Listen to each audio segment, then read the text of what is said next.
শিল্প সাহিত্যে সমৃদ্ধ পল্লী প্রকৃতির অপরূপ লীলাভূমির নরসিংদী জেলা। সেখানকার মনোহরদী একটি সমৃদ্ধ জনপদ শিল্প সাহিত্য সংস্কৃতিতে।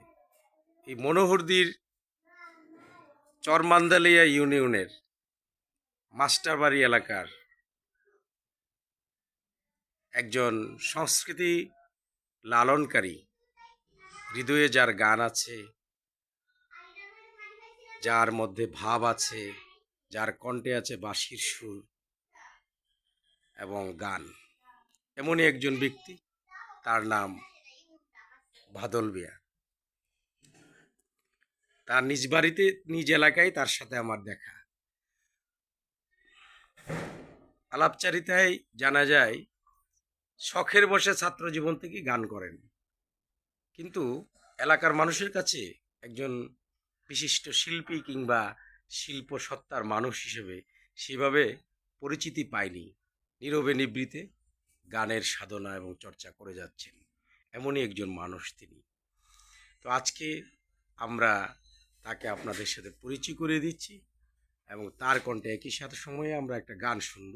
তিনি সবচেয়ে বেশি যে গানগুলো করেন তার মধ্যে পল্লী গীতির কথা বলেছেন।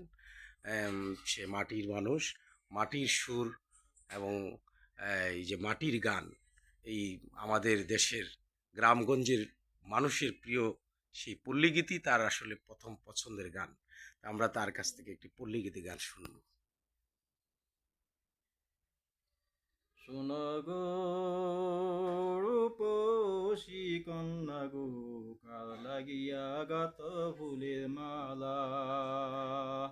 শোনো গো রূপসী কন্যা গো, কার লাগিয়া গাত ফুলের মালা।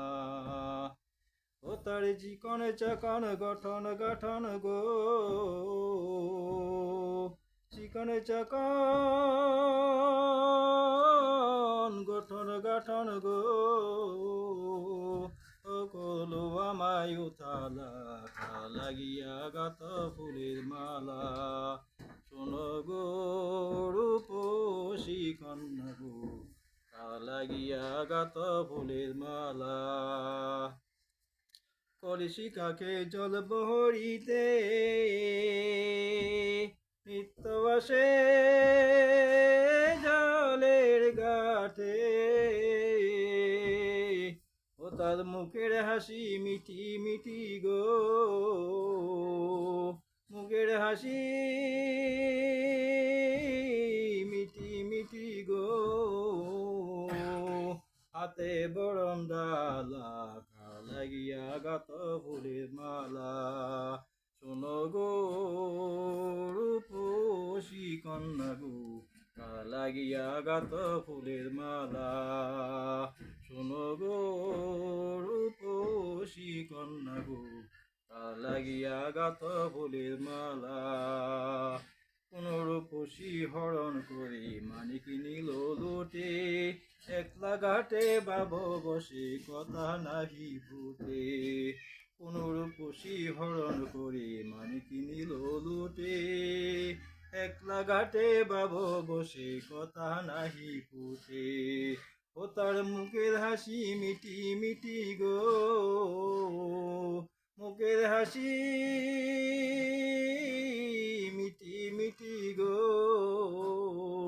আইল সুখের পালা, লাগিয়া গাত ফুলের মালা। শোনো গো রূপসী কন্যা গো, লাগিয়া গাত ফুলের মালা। শোনো গো রূপসী কন্যা গো, লাগিয়া গাত ফুলের মালা।